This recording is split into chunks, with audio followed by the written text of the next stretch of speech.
Good afternoon, ladies and gentlemen. Thank you for standing by. Welcome to the Birchtech First Quarter 2025 Earnings Conference Call. During today's presentation, all parties will be in a listen-only mode. Following the presentation, the conference will be open for questions for dial-in participants. This conference is being recorded today, May 15, 2025, and the earnings press release accompanying this conference call was issued after the market closed today. On our call today is Birchtech President and CEO Richard MacPherson and CFO Fiona Fitzmaurice. Before we get started, I'll read a disclaimer about forward-looking statements.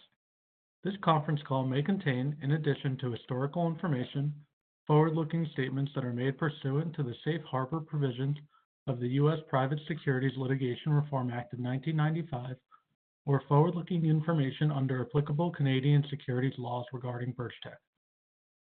Forward-looking statements include, but are not limited to, statements that express the company's intentions, beliefs, expectations, strategies, predictions, or any other statements relating to its future earnings, activities, events, or conditions.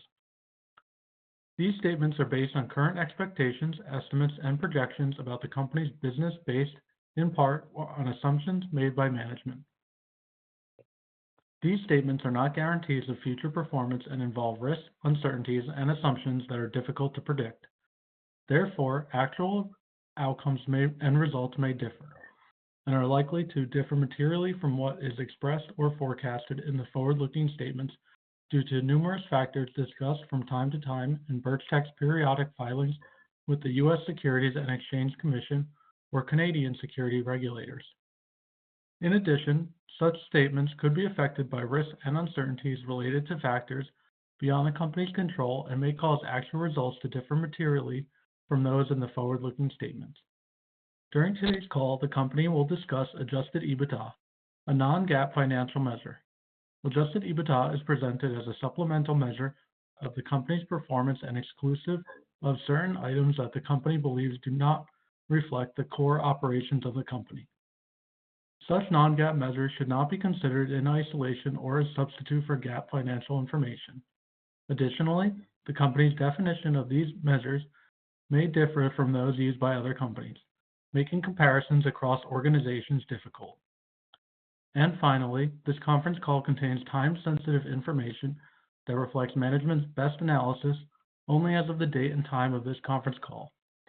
The company does not undertake any obligation to publicly update or revise any forward-looking statements to reflect future events, information, or circumstances that arise after the date of this conference call. At this time, I'd like to turn the call over to President and CEO Richard MacPherson. Richard, the floor is yours. Thank you, Operator, and thank you to everyone for joining us today. I'd like to welcome you to our First Quarter 2025 Financial Results Conference Call. Before diving into our financials for the quarter, it's important to reflect on Birchtech's journey and our mission. Established in 2008 as Midwest Energy Emissions Corp, our initial focus was on developing and commercializing the sorbent enhancement additive, or SEA technology. This innovative approach has been instrumental in assisting coal-fired power plants across North America to effectively reduce mercury emissions, ensuring compliance with environmental regulations for the country. Birchtech's air business, built around our patented SEA sorbent technologies, utilizes activated carbon and various halides. It was widely adopted across the coal-fired power industry due to its effectiveness in capturing mercury emissions. The success of this technology led to widespread adoption, but also infringement, as numerous industry players began using our patented process without proper licensing or business supply. And in response, since 2019, the company has aggressively defended its patents through legal action, securing significant settlements and a landmark $57 million unanimous jury award. We have continued to convert infringing users into long-term licensing and supply partners. Inclusive of enhancements, interest, and legal fees, our patent attorneys, Caldwell Cassidy Curry, have requested a final judgment of the court of $160 million, which is currently pending final decision by the court. Recognizing new and evolving environmental challenges, we expanded our activated carbon expertise into water purification with the launch of our new patent-pending water treatment technologies. Potable water utilities are a growing market and in critical need of more effective and affordable solutions. Birchtech's new water business is dedicated to developing specialty activated carbon technologies that remove contaminants from potable water, targeting the removal of PFAS, or forever chemicals. These strategic and highly complementary technologies leverage our industry-leading expertise in activated carbons and underscores our commitment to addressing critical environmental issues through affordable and sustainable innovation. Last year, to better reflect our diversified technology portfolio and mission, we rebranded as Birchtech Corp with a new ticker, BCHT. This rebranding aligns with our dedication to provide sustainable and effective solutions for both air and water purification and reinforces our role as a leader in environmental technology. Now, turning to the first quarter results, Birchtech's air business drove robust revenues of $3.2 million with a very strong 38.3% gross margin profile. This result, albeit a slight bit less than last year's Q1, was more profitable, primarily due to higher licensing revenues in 2025, which typically carry higher margins than product sales. We also believe the U.S. coal industry has stabilized now, and based on news from Washington, could even be poised to grow with recent federal government support for clean coal that ensures a longer operational runway for our core air quality business. On April 8th, 2025, U.S. EPA and President Donald J. Trump's proclamation granted a 2-year exemption to certain coal-fired power plants from compliance with the updated mercury air toxic standards. This was introduced under Biden's administration Clean Power Plan 2.0 in 2024. This action allows 47 major coal plant owners and more than 60 plants, vital to maintaining grid stability, to remain online through at least 2029 without being burdened by recently introduced regulatory add-ons. These plants have operated for approximately 10 years under the original MATS framework, contributing to improved air quality nationwide, and numerous Birchtech customers were included in those who received exemptions to the Biden administration's supplemental regulations and may be able to extend their operations to at least 2029. Other Birchtech utility customers have also recently extended or removed their decommissioning data, ensuring their continued operations for a much longer period. We fully support this effort by the current administration as empowering American clean coal and keeping these plants online. Our technologies continue to offer coal plants the best, most effective process to produce maximum power while maintaining a true clean coal approach to power generation with the elimination of mercury emissions. The strong validation of our patent rights from major industry leaders, which included significant settlements in late 23 and the unanimous jury verdict in early 24, with a final judgment expected in the near term, has supported our steadfast protection of our innovative core technologies. We have continued these efforts in support of our company's growth and to the benefit of our shareholders. Most recently, we filed a number of patent infringement lawsuits in the U.S. District Court. Since our litigation efforts commenced in 2019, our primary objective has been to enter into positive, mutually beneficial business relationships across the industry, and we have been successful with many of our previous defendants in reaching license and/or supply agreements for the continued use of our highly effective technologies for mercury emissions. To that end, in February, we secured a non-exclusive agreement with a second coal-fired utility named as a defendant in the company's recently filed lawsuit. That was from Arizona, which was previously announced on July of 2024. Due to confidentiality agreements and ongoing litigation, the specific terms and cash infusion of this agreement cannot be publicly disclosed. But we are happy to have reached a positive business outcome with this utility, which has and will continue to benefit from our patented technologies for a number of years to come. Our outreach across the industry to secure similar business agreements continues through ongoing discussions with defendants named in our recent lawsuits. We expect significant upside potential from our successful post-trial outreach program, converting adopters of our core technology to licensees and/or product supply customers. Since 2020, we've obtained 10 new license agreements with coal-fired power utilities, with several who converted to direct product supply customers. And as I've mentioned, we have an additional dozen more that we're now negotiating with.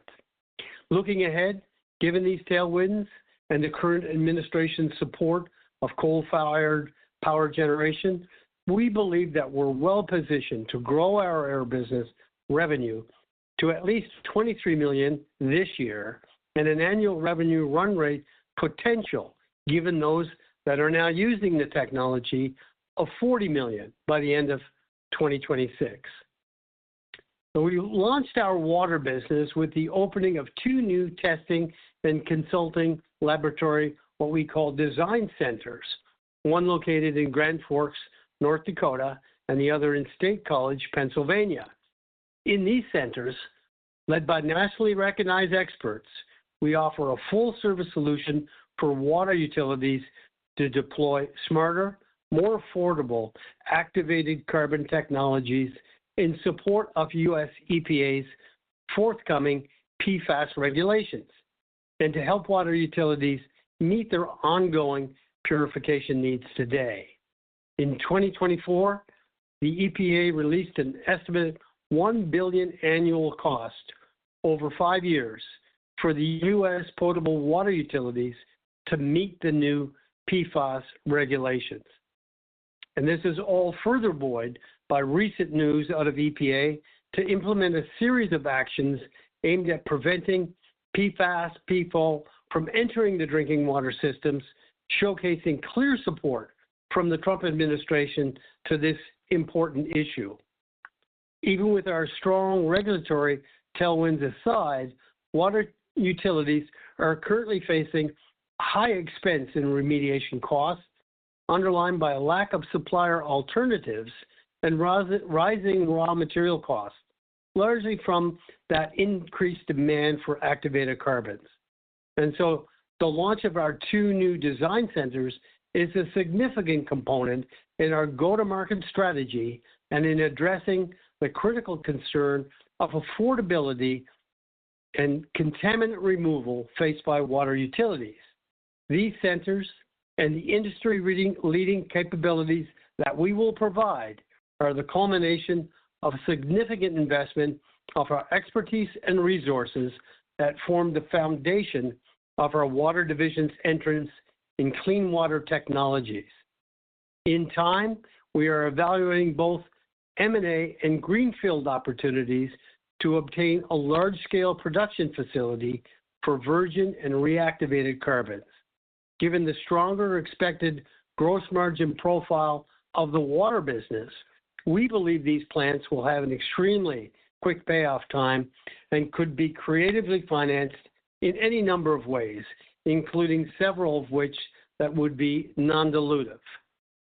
In October, we marked our entry as a supplier to the water treatment market with an agreement to purchase up to 2,000 tons of feedstock to be used for treatment of drinking water. This feedstock has the potential to generate an estimated $8 million or more in product sales for Birchtech. This feedstock is to be offered to multiple markets across the U.S., including water treatment plants and solution companies, also including engineering firms, beginning in the second half of 2025.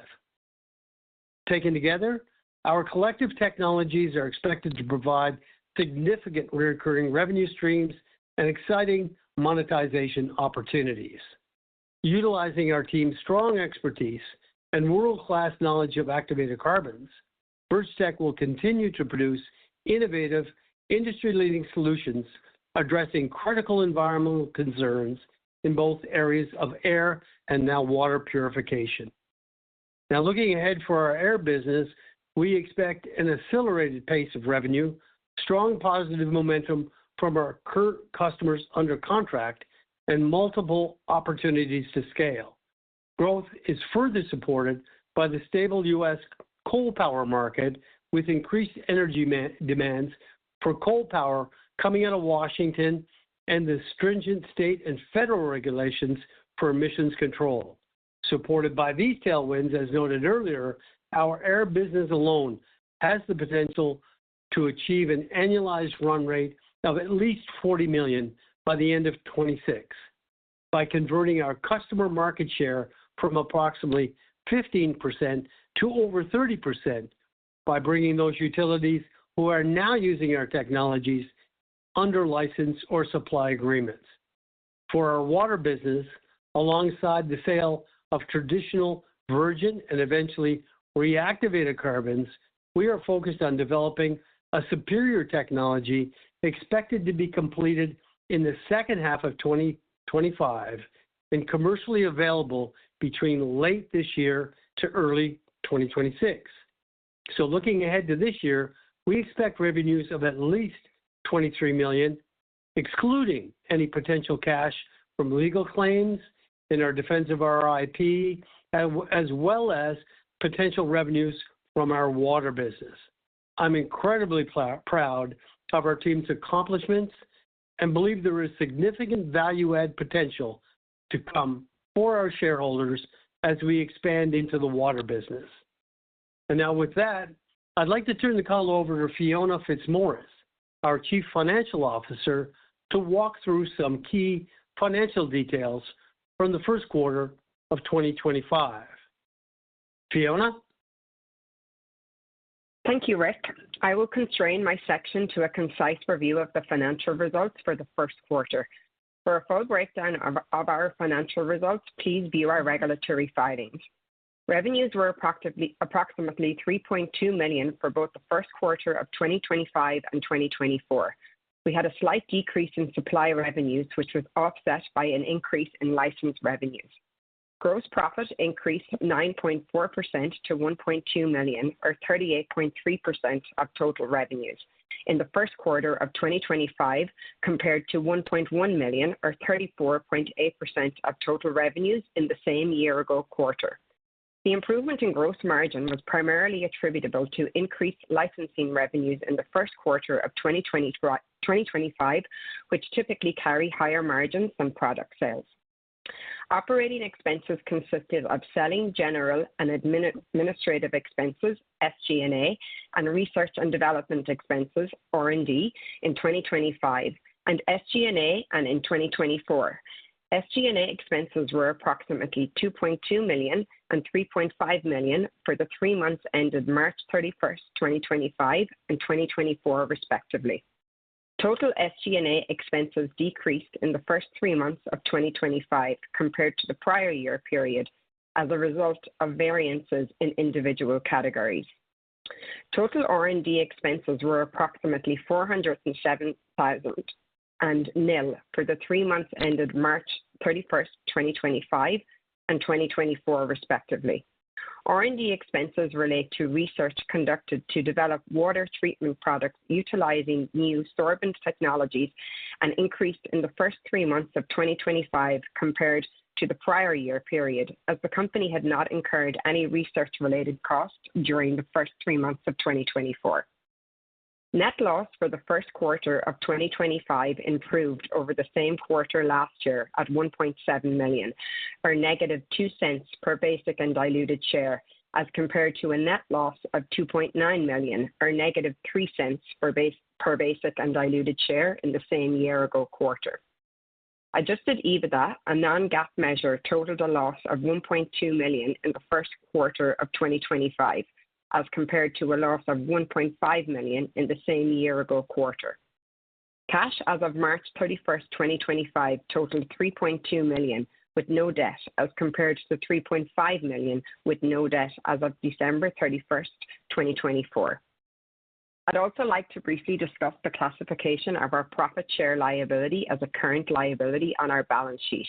This is a non-recourse liability that will not be repaid from cash on hand and is only to be paid from any potential future proceeds of our $57 million patent infringement verdict, from which we requested $160 million from the court, inclusive of enhancements, interest, legal fees, and other items.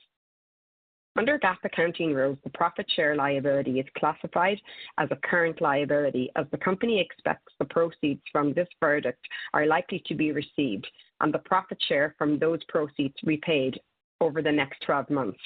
So ironically, the positive news of us believing receipt of these funds is likely over the next 12 months causes the profit share to be classified as a current liability.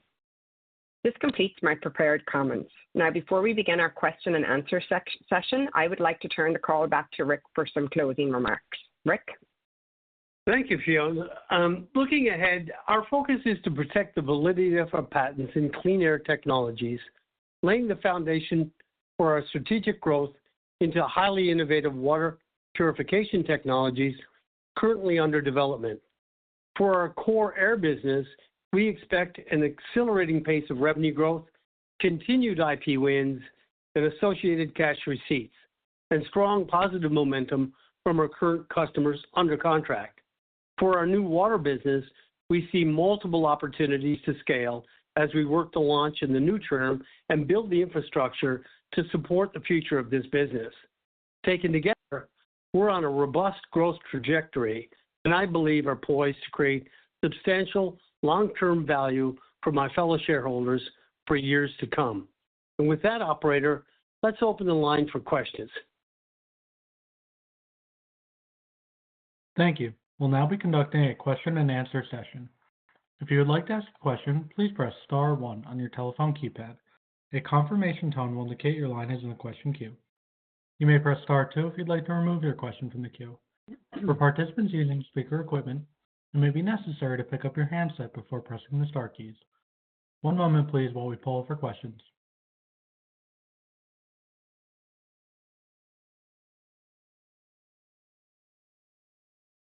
Our first question is from Rob Brown with Lake Street Capital Markets. Good afternoon. Thanks for taking my question. On the air side business, I think you talked about potentially getting up to $40 million in revenue, and that would be, I think, a 30% share of the market. Just what's a sense of the remaining plants out there that are potentially infringing on your patents that you could still kind of talk to? What's sort of the universe of opportunity there? Rob, thanks for the question.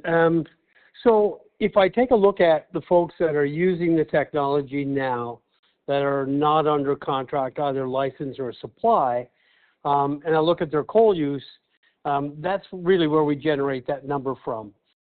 We should be able to increase over the next year to that 40 million number, just given supply to the folks that are presently infringing that we have a case against. So I expect the present users will move to us as the litigation moves forward, and that would generate a $40+ million annual supply side. Okay, got it. Great. And then as you sort of move in that direction, is it license or supply? Do you have any sort of preference there, or is that sort of economically equal to you as you structure the deal? Yeah, Rob, the approach that we've been taking and continue to take as we go forward, we have a number of different defendants in discussions at this point, is for the end user to take a license and pay for the privilege of having that license, and then to provide us with the supply side so that they can operate their system using us as a supplier. And that's the typical approach going forward. So the license is a one-time fee, and our long-term revenue gains come from the supply to the plant over time. Okay, got it. Yep, not an either or, but really a both situation. Great. And then on the water side business, I think you said commercial availability later this year and early next year. It just helps understand kind of the ramp cycle in that business. Do you need to have kind of this commercial availability first before you work on the sales side, or is it sort of in parallel? And just how do you think about the ramp in that segment?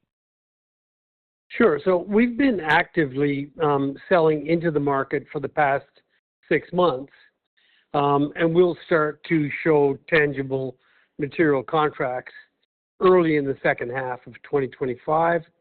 We're servicing the industry through a number of different avenues, not just through the sale of granular activated carbons. Our feedstock contract should become available in the third quarter, and that will be when things really start to ramp up.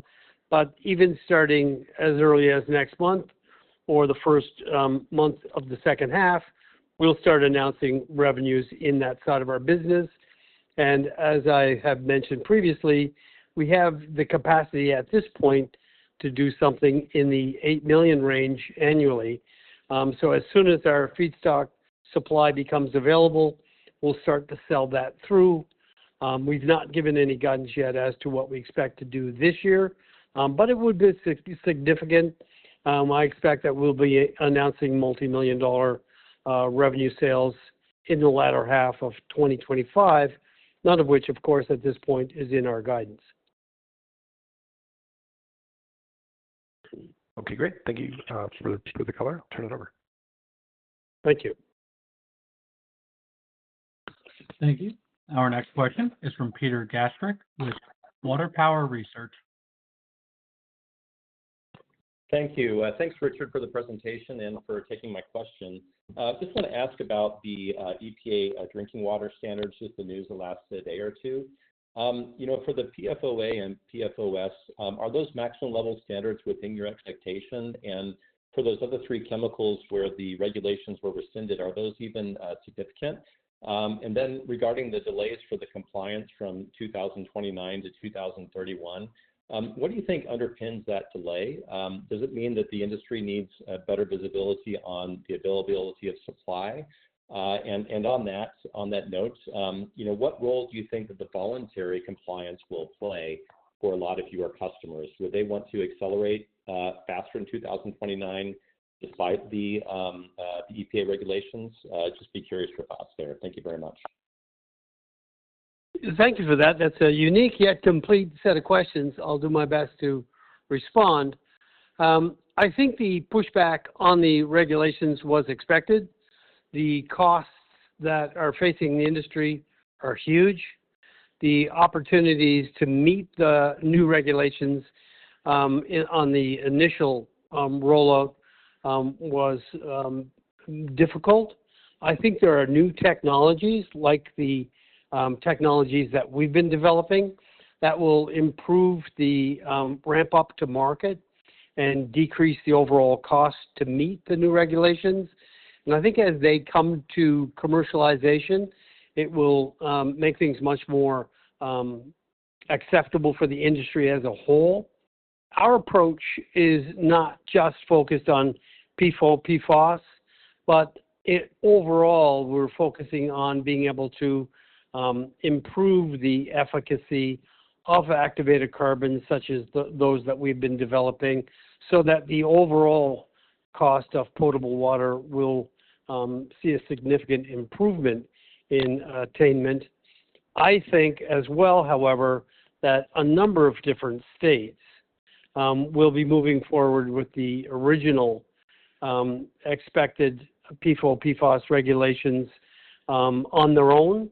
But similar to what happened with the mercury regulations back in the day in 2015 and such, you'll find that there are different states that embrace and meet very strict, if not stricter, regulations than what the federal government puts in place. But I think the administration has taken a very wise, practical approach by moving the dates out a couple of years. And I think that the industry as a whole will be much better able to meet the regulations without undue expense and harm, especially to the smaller and mid-sized communities than the original regulations that were proposed. I think the regulations that are proposed now are well within the means to be able to be reached by the country.